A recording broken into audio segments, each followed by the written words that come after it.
អូនស្រីទាំងពីរបាទទី1សួរថាហេតុអ្វីជនជាបណ្ឌិត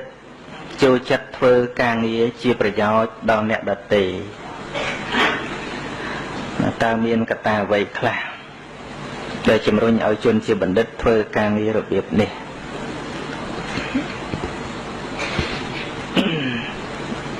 កត្តាដ៏សំខាន់ហ្នឹងមកពី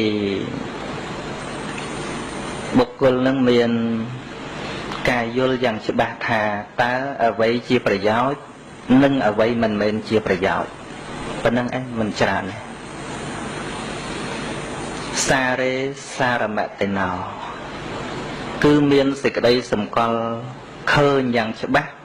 នៅសារៈសំខាន់នៅក្នុងអំពើទាំងឡាយដែលជាប្រយោជន៍ឃើញច្បាស់ហ្នឹងហើយអញ្ចឹងកាលណាឃើញច្បាស់ហើយដូចមនុស្សយើងអញ្ចឹងនៅពេលដែលគេឲ្យជ្រើសរើសរបស់ពីរ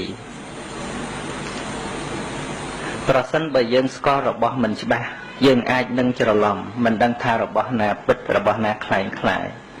ប៉ុន្តែបើគេមានវិជ្ជាច្បាស់ដូចជាជាងមាសអញ្ចឹង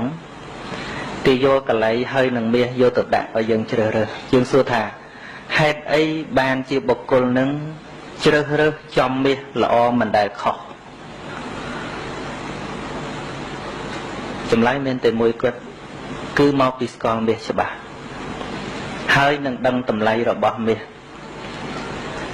ណាហើយតម្លៃរបស់មាសនោះវាមានប្រយោជន៍អីទៀតអញ្ចឹងសួរដេញតទៅទៀតថាមាសវាបានប្រយោជន៍ច្រើនណាស់នៅក្នុងការចាយវាយប្រចាំថ្ងៃឬក៏សម្រាប់លម្អឬក៏សម្រាប់ធ្វើអ្វីៗតទៅទៀត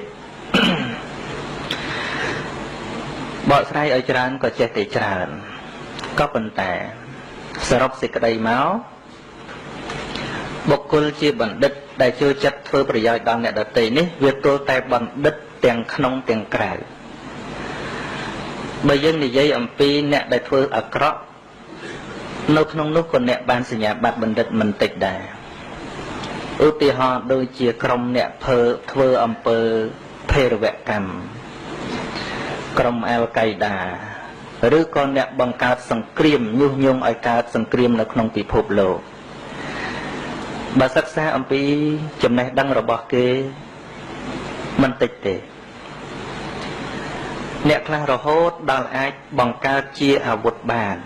សុទ្ធតែរៀនចប់ថ្នាក់ទាំងអស់ Albert Einstein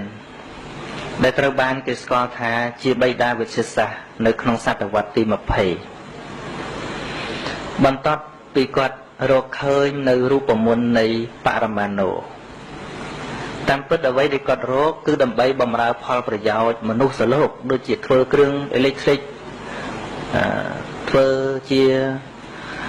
វត្ថុសម្ភារៈប្រើប្រាស់ផ្សេងប៉ុន្តែអ្នកវិទ្យាសាស្ត្រផ្នែកបង្កសង្គ្រាមអ្នកកសាងអាវុធបែរទៅជាយកអ្វីដែលគាត់រកឃើញនឹងទៅផលិតអាវុធទៅវិញធ្វើបានជាអាវុធនុយក្លេអ៊ែរធ្វើបានជាអាវុធបរមាណូកាលដែលទម្លាក់នៅទីក្រុងរបស់ជប៉ុនការសង្គ្រាមលោកចឹងគាត់មានអារម្មណ៍សោកស្ដាយគាត់ថាប្រសិនបើការរកឃើញរបស់គាត់នេះត្រូវបានគេយកទៅប្រើប្រាស់ដើម្បីសម្លាប់មនុស្សយ៉ាងនេះគាត់សុខចិត្តមិនបញ្ចេញនៅចំណេះរបស់គាត់នាឡិកាប្រសើរជាងមិនចាំបាច់ឲ្យគេហៅគាត់ថាអ្នកប្រាជ្ញទេអញ្ចឹងយើងសួរថាតើអ្នកដែលអាចផលិតអាវុធបាននោះជាមនុស្សល្ងងទេមិនមែនល្ងងទេវិទ្យាសាស្ត្រគេរៀនមិនដឹងថាដល់ណាដល់ណីទេយើងគ្រាន់តែសម័យពីចំណេះរបស់គេយើងសម័យមិនដល់ផងប៉ុន្តែបុគ្គលដែលមានតែគំនិតប្រមូលផ្ដុំនៅការបៀតបៀននៅមហិច្ឆតាដើម្បីត្រួតត្រាពិភពលោកដើម្បីបៀតបៀនអ្នកដទៃយ៉ាងនេះព្រះអង្គមិនហៅថាបណ្ឌិតទេហ្នឹងហើយបណ្ឌិតបើយើងស្ដាប់មកមិញហ្នឹងបណ្ឌិតមាន3ករណីដែលយើងសម្គាល់ដោយចិត្តដោយវាចាដោយផ្លូវកាយនិយាយឲ្យសរុបបន្តិចមកទៀតឲ្យខ្លីបន្តិចដោយពាក្យអាត្មាថាអញ្ចឹងបណ្ឌិតគឺសំដៅបណ្ឌិតទាំងក្នុងទាំងក្រៅ មានសម័យព្រះអង្គគង់នៅមានភិក្ខុបកែទេសភិក្ខុមួយអង្គលោកទេសតែមួយគាថាទេប៉ុន្តែទេវតាតែងតែអបអរសាទរដល់តែភិក្ខុអ្នកទ្រទ្រង់បីដកទៅទេវតាអត់អនុមោទនាពីព្រោះអ្នកខ្លះនិយាយច្រើនតែធ្វើខ្លួនឯងអត់កោតណាដល់អញ្ចឹងគេអត់អបអរសាទរទេបានព្រះសម្មាសម្ពុទ្ធព្រះអង្គត្រាស់ថាម៉េចតថាគតមិនហៅបុគ្គលថាជាបណ្ឌិតដោយហេតុគ្រាន់តែចេះនិយាយទេណាតថាគតមិនហៅបុគ្គលថាជាបណ្ឌិតដោយហេតុត្រឹមតែចេះនិយាយទេដល់អញ្ចឹងពួកសាសនាដទៃក្រុមនេះគ្រុននេះអញ្ចឹងពួកយើងសើបណ្ឌិតព្រោះយើងអត់ដែលនិយាយគ្រឿងកលអញ្ចឹងបានព្រះអង្គត្រាស់មួយកំណាត់ទៀតថាតថាគតក៏មិនហៅបុគ្គលនៅស្ងៀមមិននិយាយស្ដីថាជាបណ្ឌិតដែរពីព្រោះអ្វីពីព្រោះអ្នកខ្លះអត់និយាយមកពីអត់ចេះមែនទេហ្នឹងហើយអញ្ចឹងសរុបមកបណ្ឌិតទាំងក្នុងទាំងក្រៅមានន័យថាមានចំណេះចេះដឹងផងហើយនឹងមានចិត្តល្អផងមានចិត្តស្ងប់ផងតែអញ្ចឹងបណ្ឌិតនៅក្នុងពុទ្ធសាសនាដែលព្រះអង្គហៅហ្នឹងគឺសំដៅបណ្ឌិតទាំងក្នុងទាំងក្រៅនេះឯងមានចំណេះទើបយល់ប្រយោជន៍ឃើញទេត្រឹមតែមានចិត្តស្ងប់ក៏មិនតាន់ឲ្យឈ្មោះថាបណ្ឌិតកើតពីព្រោះមិនស្គាល់អ្វីជាប្រយោជន៍និងអ្វីមិនមែនជាប្រយោជន៍អ្វីជាខ្លឹមសារនៃជីវិតអញ្ចឹងបានយើងមើលអ្នកប្រាជ្ញលើពិភពលោកមិនចំពោះតែនៅក្នុងព្រះពុទ្ធសាសនាទេគេបានប្រើប្រាស់ជីវិតរបស់គេខុសពីមនុស្សសាមញ្ញធម្មតាដោយគេបានបង្កើតរូបមន្តអ្វីមួយយ៉ាងដើម្បីជាប្រយោជន៍ដល់មនុស្សព្រោះគំនិតរបស់គេមិនមែនរស់នៅមួយថ្ងៃស៊ីមួយថ្ងៃសប្បាយមួយថ្ងៃដូចមនុស្សសាមញ្ញធម្មតាទេនិយាយដល់ចំណុចនេះថ្មចង់លើកពាក្យមួយថា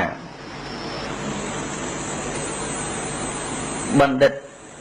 លោកតែងតែមានគំនិតជួយអ្នកដទៃមិនមែនជាចរិតធម្មជាតិទេវាជំនួយអំពីការយល់ដឹងផងតាមពិតការជួយអ្នកដទៃគឺជាការជួយខ្លួនឯងណាលោកមានទស្សនៈនឹងមួយសំខាន់ណាស់ដែលធ្វើឲ្យមនុស្សនឹងមានប្រយោជន៍ដល់សង្គមទល់តែយល់ថាការជួយអ្នកដទៃគឺជាការជួយខ្លួនឯងជួយខ្លួនឯងមិនឧទាហរណ៍ដូចមានម្នាក់ដែលគាត់ទេទូរស័ព្ទមកអាត្មាគាត់ថាពីក្មេងគាត់ទៅដើរលេងនៅភ្នំតាម៉ៅទៅដើរលេងនៅមាត់សមុទ្រជីដូនចេះតែចែកលុយ100ឲ្យគាត់ឲ្យទានដល់អ្នកក្រគាត់ឲ្យបដាគាត់គិតបដាតាំងពីក្មេងមកគាត់ថាទេបើឥឡូវឲ្យមួយថ្ងៃហូបមួយថ្ងៃ100នេះមិនចែកបានមួយពេលផងឲ្យថ្ងៃហ្នឹងថ្ងៃស្អែកចាយអស់ទៀតអញ្ចឹងត្រូវតែជួយអ្នកទាំងអស់គ្នាហ្នឹងឲ្យមានការងារធ្វើថ្ងៃក្រោយហ្នឹងគំនិតណាគំនិតជួយអ្នកដទៃនៅពេលដែលគិតថាជួយអ្នកដទៃគាត់រកផ្លូវសម្រាប់ខ្លួនឯងអញ្ចឹងដើម្បីជួយអ្នកដទៃបានគឺត្រូវលើកខ្លួនឯងសិនអាត្មាត្រូវតែខំរៀនត្រូវតែធ្វើខ្លួនឯងឲ្យជាមនុស្សមានប្រយោជន៍ដល់សង្គមទើបអាចជួយអ្នកនឹងបានអញ្ចឹងគ្រាន់តែមានគំនិតថាជួយអ្នកដទៃយើងបានធ្វើការងារជាពិសេសលើសមនុស្សទាំងឡាយដែលអត់មានគំនិតជួយគេណាដូចព្រះសម្មាសម្ពុទ្ធព្រះអង្គចង់ប្រោសមនុស្សទាំងឡាយប៉ុន្តែមុននឹងប្រោសមនុស្សទាំងឡាយកើតព្រះអង្គត្រូវធ្វើខ្លួនឯងឲ្យបានភាពជាព្រះសម្មាសម្ពុទ្ធដូច្នេះពេលដែលដល់គោលដៅរួចផុតចាកទុក្ខណាដល់មុនគេគឺព្រះសម្មាសម្ពុទ្ធខ្លួនឯងដូចញាតិញោមទាំងអស់គ្នាបងប្អូនទាំងអស់គ្នាអញ្ចឹងកើតចិត្តអាណិតអាសូរទេហៅថាអាណិតអាសូរដល់អ្នកក្រលំបាកមានអ្នកខ្លះមកសិក្សារៀនសូត្រដឹងមកពីស្រុកស្រែចម្ការអីចឹងទៅឃើញគ្រួសារខ្លួនឯងលំបាកលំបិនក៏មានគំនិតមួយថាអញត្រូវតែកែប្រែនៅគ្រួសារនេះមិនឲ្យលំបាកយ៉ាប់យ៉ឺនដូចមុនទៀតទេ អញ្ចឹងមនុស្សដែលអាចទៅជួយគ្រួសារបានគំនិតថាជួយគេមែនក៏ប៉ុន្តែជួយខ្លួនឯងរួចជាស្រេចទៅហើយត្រូវតែខំរៀនត្រូវតែធ្វើការងារអ្វីបែបយ៉ាងលើសមនុស្សធម្មតាលើសពីសមាជិកនៅក្នុងក្រុមគ្រួសារយើងធម្មតានៅពេលដែលយើងមានលទ្ធភាពគ្រប់គ្រាន់យើងទៅជួយតាមពិតយើងដល់គោលដៅបាត់ប៉ុន្តែមនុស្សដែលមិនសូវមានគំនិតជួយអ្នកដទៃមកពីខ្វះការយល់ដឹងត្រង់ហ្នឹងអូយគេមិនគិតអញធ្វើអីអញទៅគិតគេធ្វើអីគេណាជាគំនិតអាត្មានិយមទើបមានពាក្យមួយនិយាយថាការគិតដល់អ្នកដទៃការគិតដល់ប្រយោជន៍រួមការគិតចំពោះសាធារណជនប្រៀបដូចជាបុគ្គលលោតពីលើយន្តហោះមកដោយចុចកន្លឹះឆាត់ឲ្យរលាស់អញ្ចឹងមានន័យថាមនុស្សចិត្តទូលាយមនុស្សចិត្តទូលាយមានផ្លូវទូលាយក្នុងសង្គមដូចគ្នាអញ្ចឹងដែរកាលណាយើងជួយដល់អ្នកដទៃសេចក្តីល្អរបស់យើងនឹងវានៅក្នុងអ្នកដទៃនឹងអត់ស្លាប់ទេដោយព្រះសម្មាសម្ពុទ្ធអញ្ចឹងប្រសិនបើព្រះអង្គត្រេកអរនឹងទ្រព្យសម្បត្តិត្រេកអរនឹងសេចក្តីសប្បាយនិយាយពីមនុស្សដូចគ្នាស្មើថាក្នុងโลกនេះដូចជាមិនតាន់ពីណាស្រីច្រើនប្រហែលព្រះអង្គពុទ្ធយើងណាមុនចេញបួសមហេសីពេញសិទ្ធមួយស្រីស្នំប្រចាំតំបន់តាមស្រុក 16000 នាក់គ្រាន់តែដើររាប់កវិលមុខដែរមែនទេសិតតែជំរើសប្រចាំតំបន់ប្រចាំស្រុកយកមកថ្វាយធ្វើប្រាសាទឲ្យនៅមួយអាត្មាជាសម័យថាបើអាត្មាឲ្យបិទទៅបួសមិនកើតមួយញាតិញោមអីក្រាន់តែមួយទៅបួសមិនកើតផងមែនទេឥឡូវអាត្មាកំបញ្យល់បន្តិចទៅទៀតឲ្យលើសពីសំណួរបងអូនសួរបន្តិចចង់និយាយថាប្រសិនបើព្រះអង្គគិតតែខ្លួនឯងសប្បាយចិត្តល្មមប៉ុណ្ណឹងហើយស្ដេចរាល់ថ្ងៃប្រធានាធិបតីរាល់ថ្ងៃក៏សប្បាយអត់ដល់ព្រះអង្គដែរបើពាក់ព័ន្ធពីរឿងកាមគុណពីរឿងស្អីស្អីវិញសំបីអង្គរៈក្នុងវាំងសិតតែស្រីកមុំទាំងអស់អត់មានប្រុសម្នាក់ទេដែលដឹងទេព្រះអង្គយើងមុនទៅបួសអាមាត្យក៏ស្រីអ្នកយាមក៏ស្រីសើតកមុំទាំងអស់អត់ដែលឃើញមុខចាស់មួយទេមុខបែរញាតិញោមចាំទៅចូលបានចុះ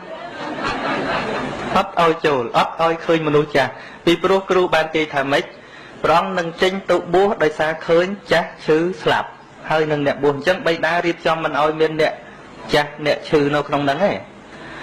ណាហើយមូលហេតុអីបានជាមិនឲ្យមានប្រុសមកយាមក្នុងពុទ្ធប្រវត្តិស្មាមើលទៅពោះខ្លាចប្រុសចំណែនជាមួយព្រះអង្គអញ្ចឹងថាពីមុខពីក្រោយពីឆ្វេងពីស្ដាំអ្នកយាមនេះសិតតែកមុំទាំងអស់ញាតិញោមសម័យមើលបើនៅក្នុងស្ថានភាពបែបហ្នឹងមកបួសរួចអត់ប្រសិនបើព្រះអង្គថាអញអស់ចាហើយប៉ុណ្ណឹងបានហើយគិតទៅសប្បាយទៅមុនស្លាប់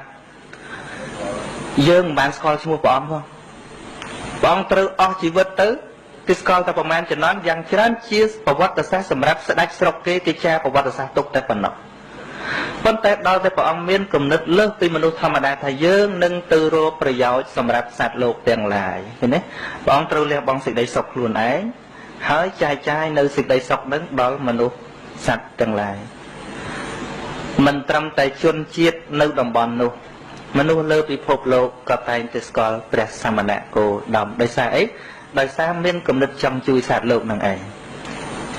ហ្នឹងហើយញញឹមដាក់កញ្ចក់ញញឹមដាក់វិញមនុស្សគ្រប់គ្នាសុទ្ធតែចង់ឲ្យគេស្រឡាញ់ខ្លួនឯងប៉ុន្តែវាខ្វះតុល្យភាពត្រង់ថាមនុស្សអត់សូវចេះស្រឡាញ់អ្នកដទៃ